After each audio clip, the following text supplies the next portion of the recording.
दफा बोलो सुभान अल्लाह। दोनों हाथों में बुलंद करके बोलो सुभान अल्लाह।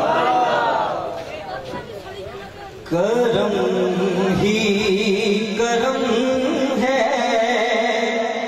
करम ही करम है, करम ही करम है, करम ही करम है, करम ही करम है, करम ही करम है, करम ही करम है, करम ही करम है।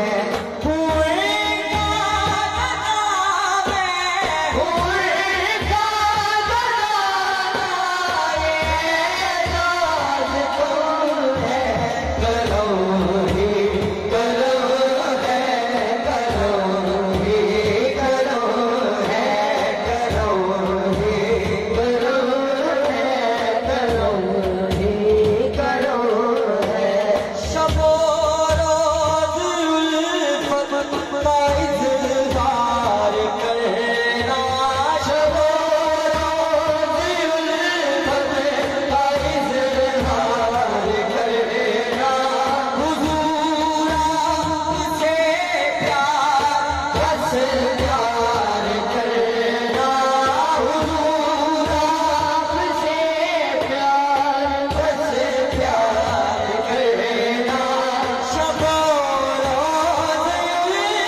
का करम है।